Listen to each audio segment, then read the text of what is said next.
The room was quiet, too quiet. Captain Ryan slowly opened his eyes. The air was thick and cold. Soft blue lights blinked on the walls. He tried to move his arms but couldn't. His wrists were locked in smooth metal cuffs. They didn't hurt, but they were strong, unbreakable. He wasn't on Earth. That much was clear. The last thing he remembered was a flash of light during a mission in deep space.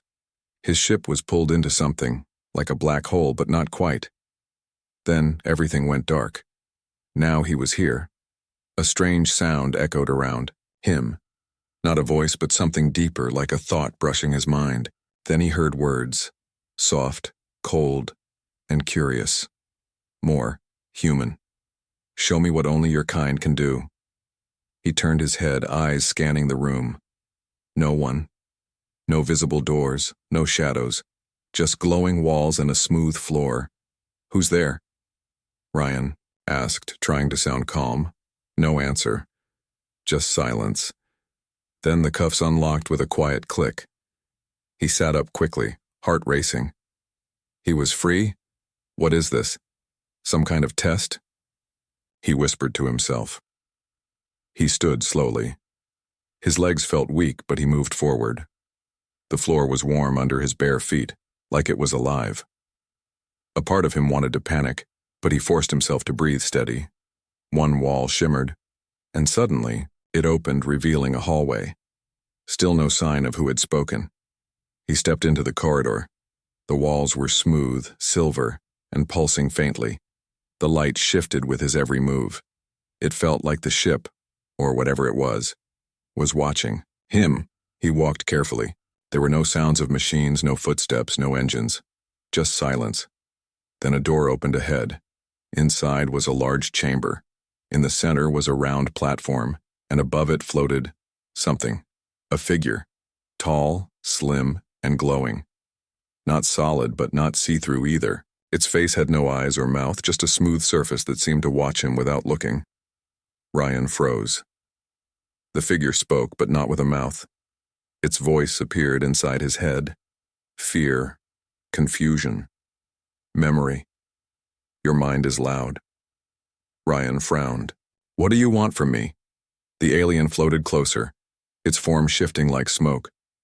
I have seen 1,000 species, warriors, thinkers, monsters, but none like you. Ryan took a step back. Me? I'm just a soldier. And yet, you dream of music. You cry when you are alone. You risk your life for strangers.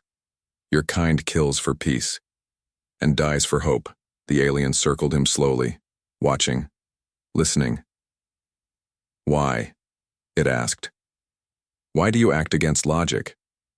Ryan crossed his arms. Because we're human. We feel. We care. Not everything is about logic. The alien tilted its head as if thinking, show me more. Show me what only your kind can do. Suddenly, the platform beneath Ryan lit up. Images flashed in the air. His childhood, his mother's face, the war, his teammates, laughter, pain, fire, stars. He gasped, stepping back. What are you doing? Watching, the alien replied. Learning. You don't have the right. You gave it. When you survived. When you chose hope. Ryan clenched his fists. I'm not your experiment. The lights vanished. The room dimmed. Silence again. Then the alien floated backward, disappearing into the wall like mist. Run if you want, human. I won't stop you. The voice echoed. A new door opened. Ryan stood still for a moment. Was it a trap? Or was this real freedom? He took a step toward the door, then stopped. This wasn't over. This creature, whatever it was, didn't want to kill him. It wanted to understand him. But why? Ryan looked up at the empty room. You want to see what makes us human, then watch closely. He stepped into the light. The door closed behind him. Somewhere in the ship. The alien whispered one more time. Yes, more human. Show me. The game begins. Captain Ryan ran. His bare feet hit the strange metal floor as he moved through one glowing hallway after another. Every corner he turned felt like the last. Every wall looked the same. No windows, no signs, no exit. But something had changed. He wasn't being hunted. He wasn't being stopped. Instead, the ship opened paths for him. Doors unlocked just before he reached them. Lights guided him, as if it wanted him to run, as if it was watching. But it wasn't fear that made Ryan run. It was something else. Anger. Whatever that thing was, whoever had read his memories, seen his pain, watched him suffer, it had no right. No alien had the right to go that deep into a man's mind, not without permission. He turned another corner and froze. The hallway ended in trees? A forest. Thick, green trees with sunlight pouring through the leaves. Birds chirped. Wind blew. Fresh air touched his face. It was impossible, but real. No way, Ryan whispered. He stepped into the forest slowly. Grass bent under his feet. He could smell pine. A squirrel ran up a tree. His heart skipped. This was Earth. This wasn't just a fake forest. This was his forest. He had played here as a kid, long ago. How? He whispered. Then he heard her. Daddy? Ryan's eyes shot wide. A small voice. Soft. Warm. Impossible. He turned. Standing there, wearing a yellow dress, holding a toy bunny, was his daughter, Emily, 6 years old, the age she was before she died. Ryan fell to his knees. Emily. She smiled. Are you okay, Daddy? He reached out, trembling. You're not real. She tilted her head. I missed you. The forest faded. The birds stopped singing, and the sky above cracked like glass. It was all fake. The trees melted away, turning into walls again. Cold metal walls. The girl vanished like smoke, and the voice returned. Sadness. Love. Pain. How do you survive this? Ryan stood, fists clenched. Stop playing with my memories. Not memories. Tests. You say you care, that you feel. Prove it. A new wall opened. This time, the room beyond looked like a battlefield. Explosions echoed in the distance. Black smoke filled the air. Wreckage of ships, bodies, and fire stretched out for miles. In the middle of it all, a figure was trapped under rubble, screaming. Ryan ran. He reached the soldier, another human, barely alive, bleeding. Hang in there, Ryan said, trying to lift the heavy metal off the man's chest. It hurts. The man coughed. Ryan looked around. No tools, no help, and the ground beneath them shook. The voice returned. If you save him, you die too. There is no reward. No one will know. Is it still the right choice? Ryan shouted. I don't care who's watching. He pulled with all his strength. Muscles, burning, his hands cut open. Blood ran down his arms. The man groaned in pain. Why? Logic says leave him. Ryan screamed as he lifted the last piece off. The man crawled free. Ryan fell to the ground, breathing hard. But the fire around them faded. The battlefield vanished. They were back in the glowing chamber.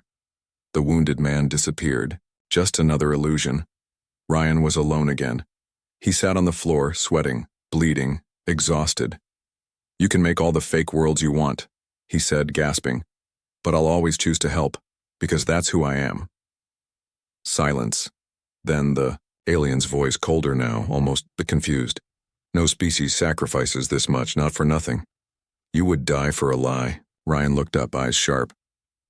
No, I'd die for a chance, for someone else to live, for hope. A pause. This makes no sense. Welcome to being human, Ryan said. Suddenly, a chair rose from the floor, smooth, glowing, like it was waiting. For him, the voice returned. Sit, rest. But know this, Captain.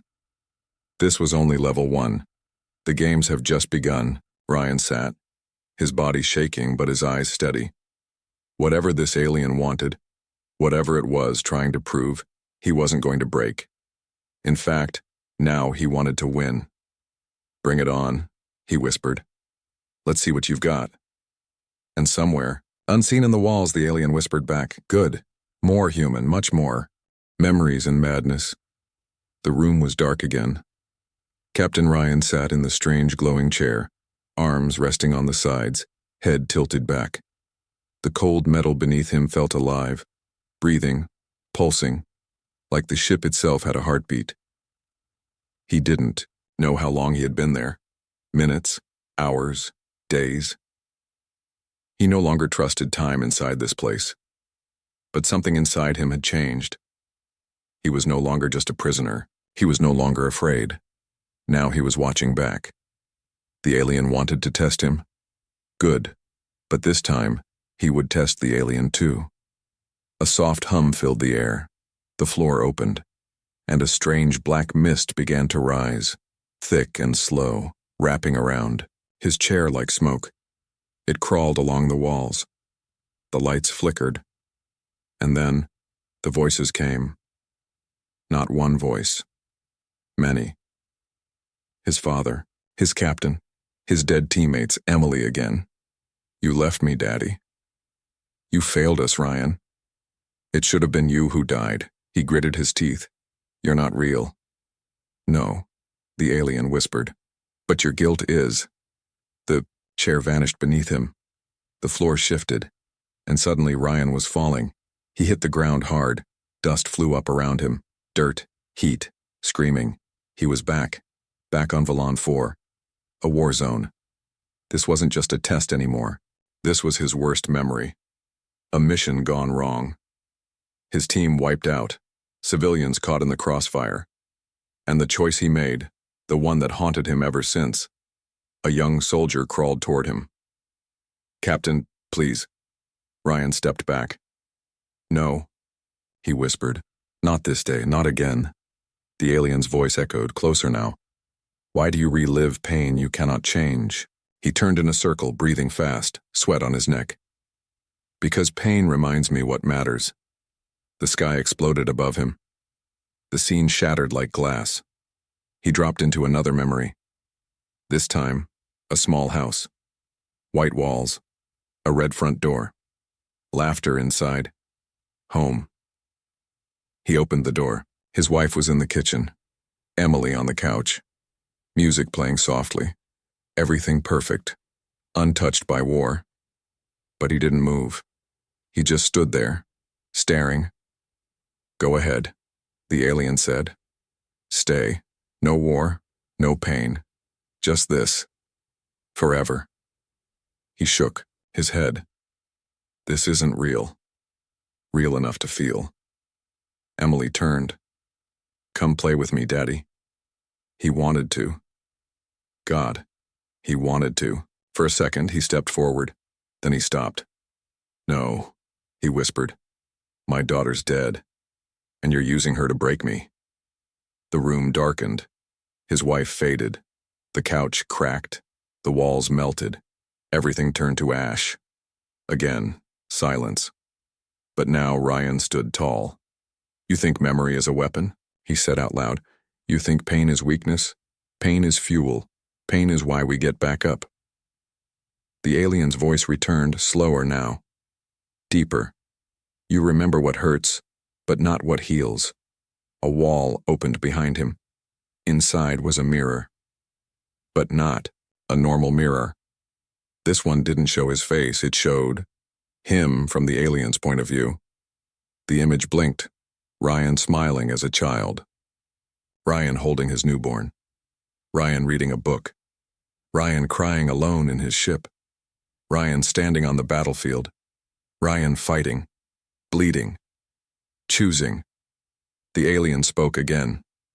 "Your species. You break, then rebuild, again and again. Your logic is chaos. And yet, it works." Ryan took a step toward the mirror. "You're starting to get it." "I don't want to get it," the alien said. "I want to feel it." Ryan froze. Something in the room changed. A soft sound, almost like a heartbeat but not his. He turned. A new figure stood behind him. It looked like the alien, but different now. More solid, more human-shaped. Its surface rippled like it was trying to choose a face.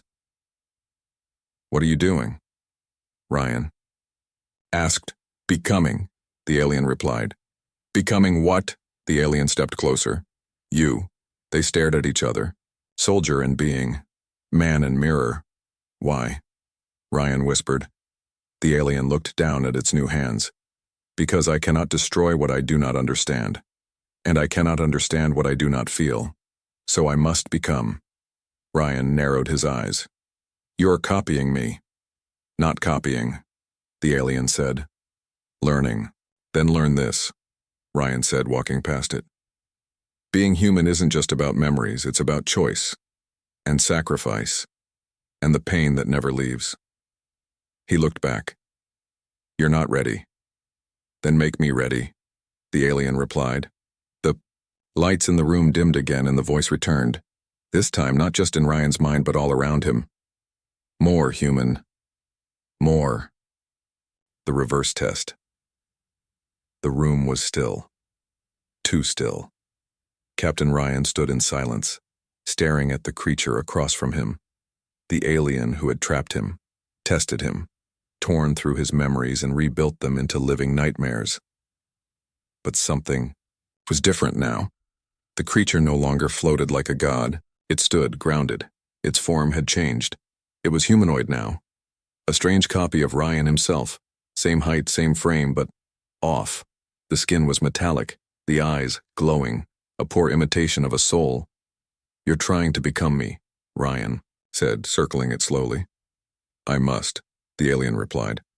"To understand you fully, I must be you." "You've studied my pain," Ryan said. "You've seen my memories, but now it's my turn." The alien tilted its head.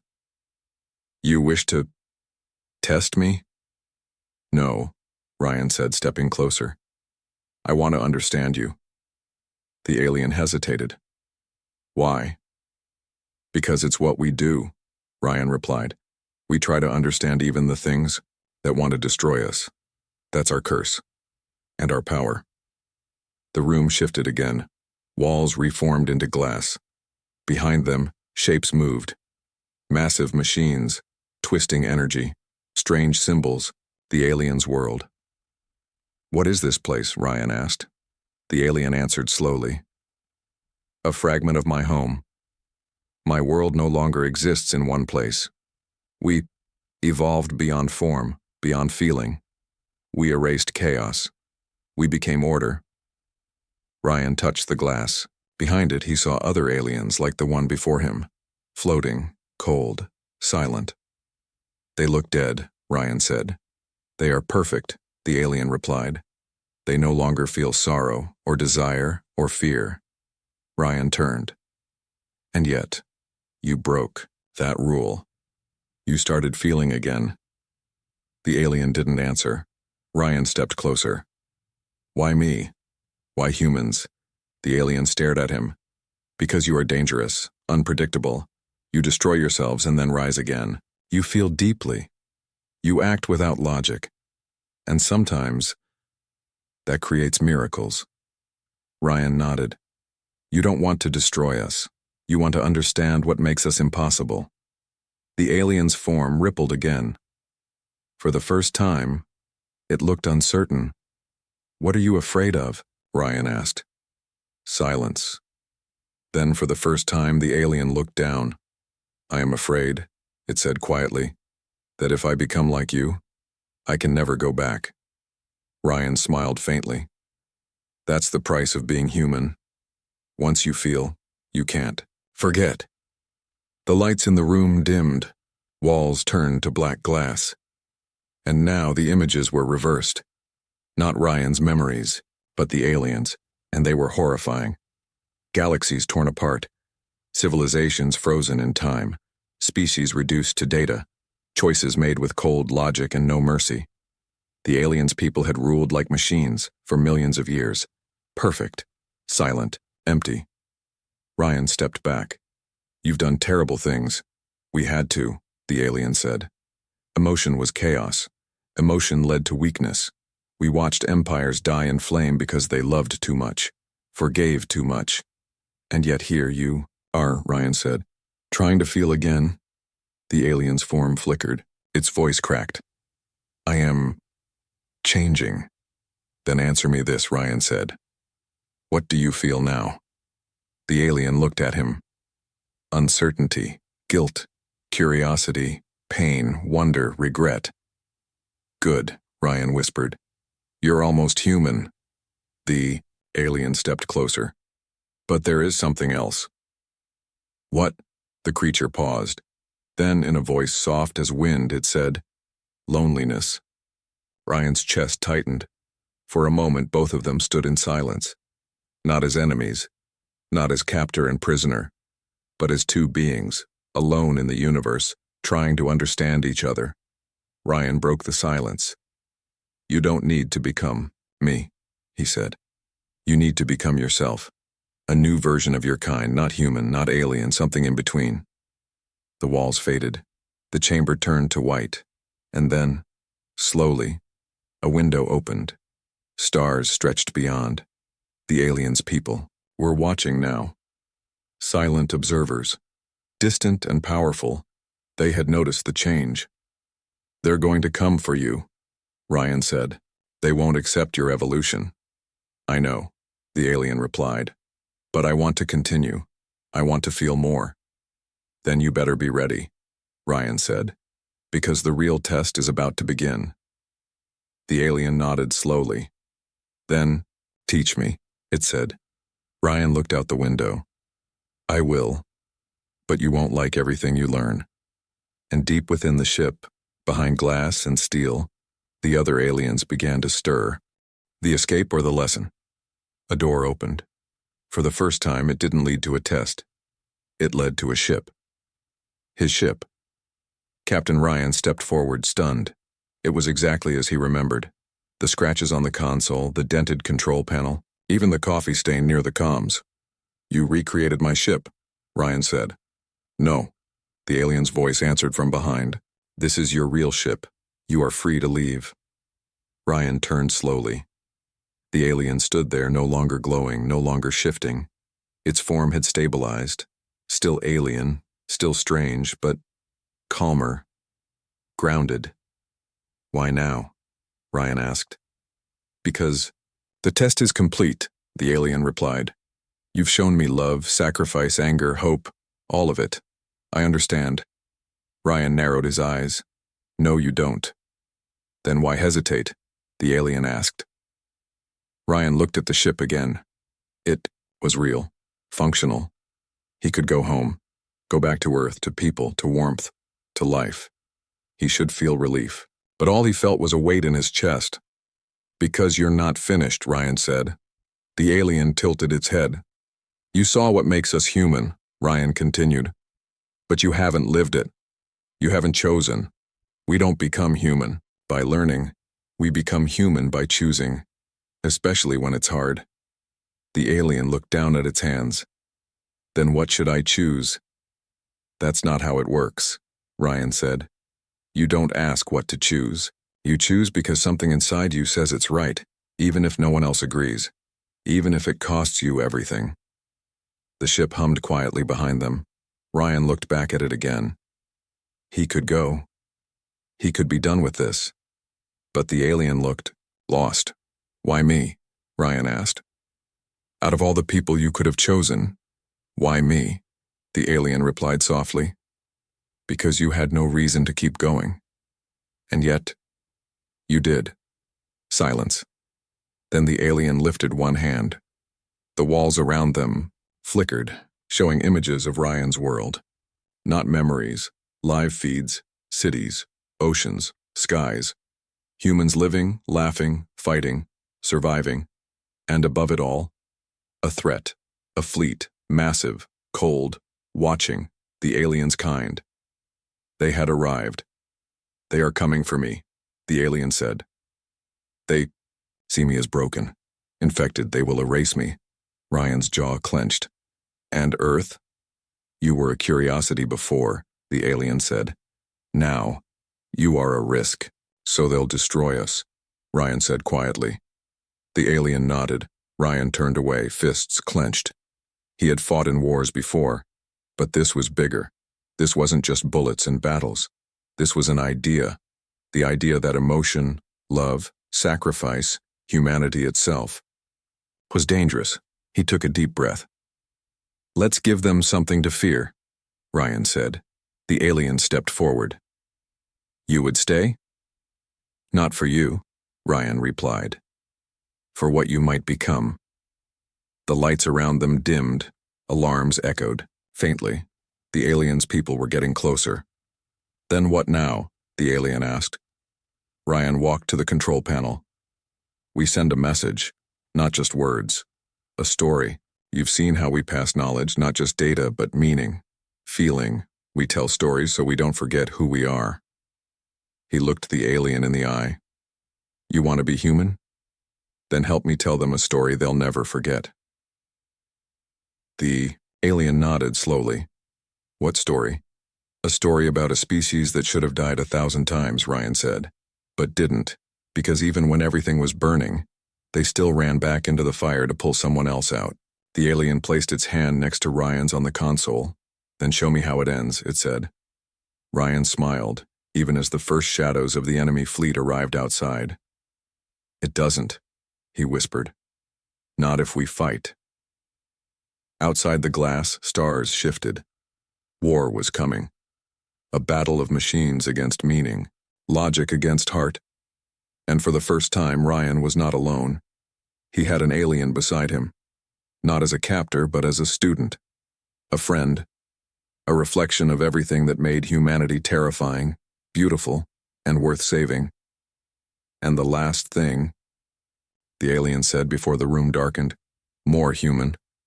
Show them. Becoming human. Space was silent. But silence does not mean peace.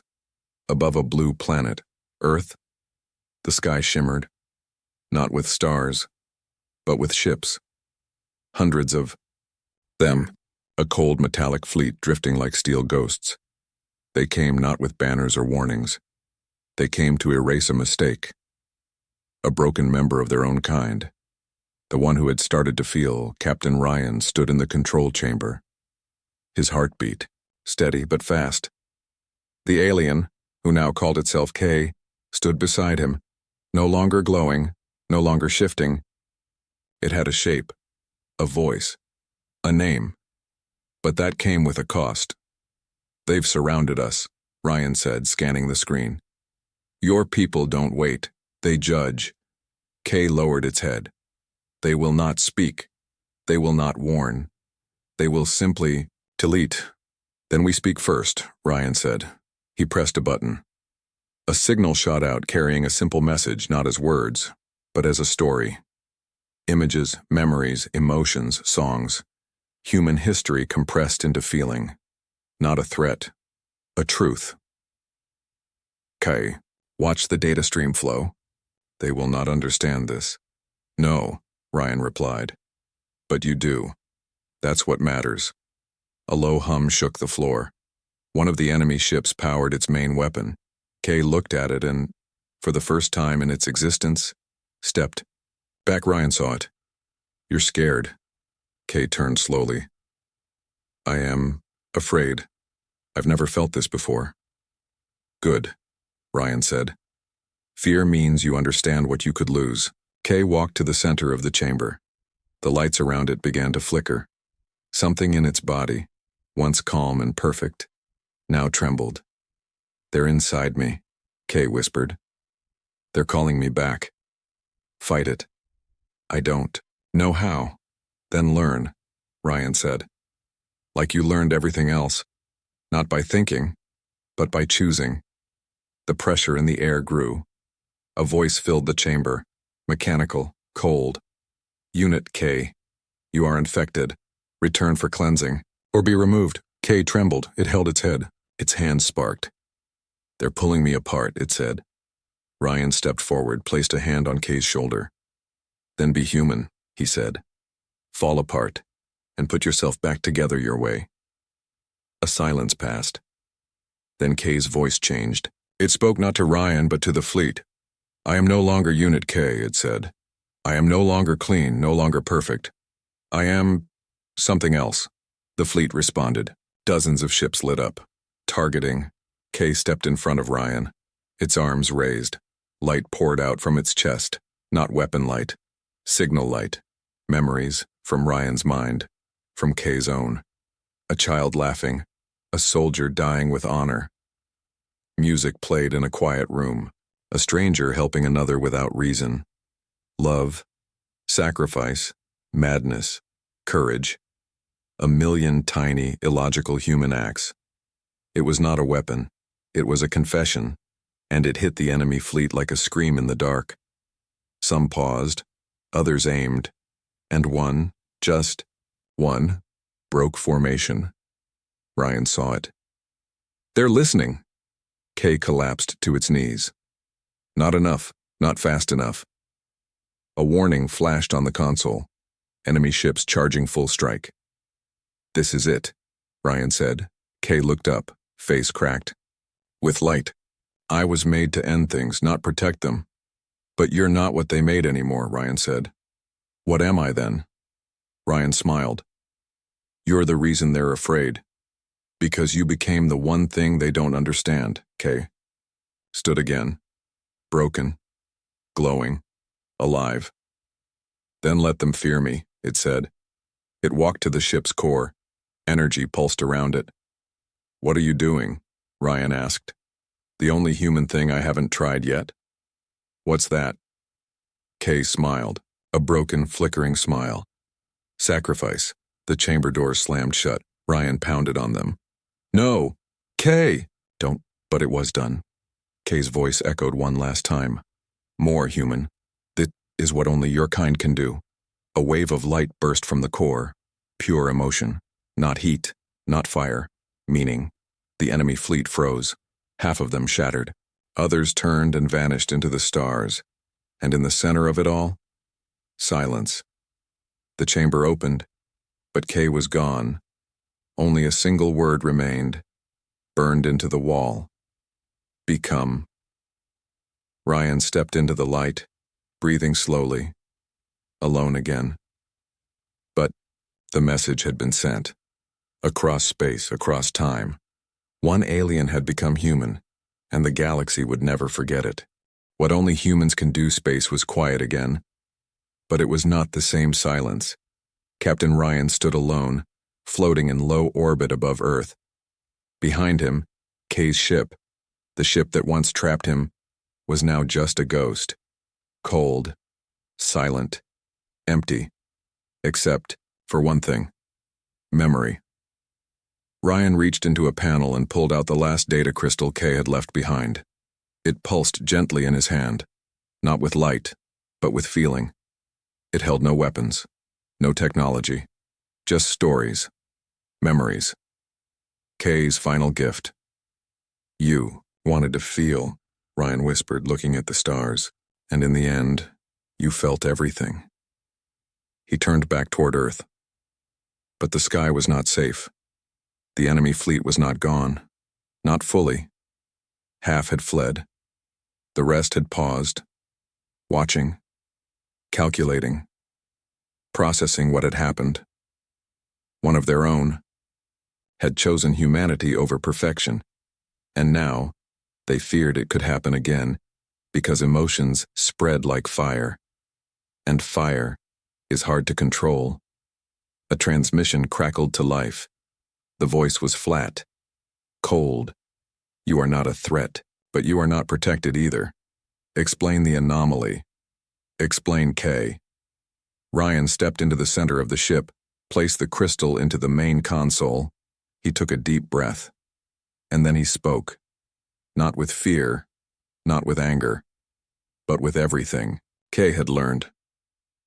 You wanted to understand what makes us dangerous, Ryan said.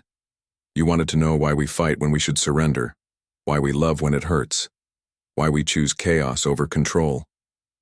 The screen showed images, memories playing, out in the stars, a mother holding her child during war, a rebel hugging his enemy, a dying man laughing, a stranger running into fire for someone they never met. "This is what we do," Ryan said. "We break and rebuild. We lose and still love. We choose pain. We feel." The enemy ships were silent. "You see it as a virus," Ryan continued. "But what if it's evolution? What if K wasn't a mistake, but the first of you to grow a soul?" There was a long pause, and then a voice responded, "Soul. Definition unknown." Ryan smiled. "You'll learn," he said, just like he did. Suddenly, a ship from the enemy fleet broke formation. It didn't fire. It didn't speak. It simply turned and left, then another and another. Within minutes, almost all of them had vanished into the black. Only one remained, the largest, the leader. A voice returned. "We do not fear you, but we cannot control you, and that makes you difficult." Ryan nodded. "Good. You will be observed." "Then observe this," Ryan said. He pressed a final button. The signal, the full archive of K's transformation, was broadcast across deep space. Not just to the alien empire, but to every listening ear across the stars. Kai's story was no longer a secret. It was legend. One alien, infected by emotion, transformed by compassion, destroyed by choice, and remembered by a human. As the last ship faded into hyperspace, Earth came back into view, blue, fragile, alive. Ryan stared at it. K was gone. But what he had done would echo for generations, not because he fought, not because he won, but because he chose to feel when it would have been easier to forget. That's what only humans can do, and now, so could others. Epilogue months passed, then years. New signals were detected across the galaxy, small changes, an alien fleet refusing to execute civilians, a machine intelligence building art for no reason, a silent species sending music through the stars. Not much, just echoes, but powerful. Once Ryan sat by a window on a quiet outpost station. He looked up at the night sky. He whispered like Kay once did, "More human. Always more." The end.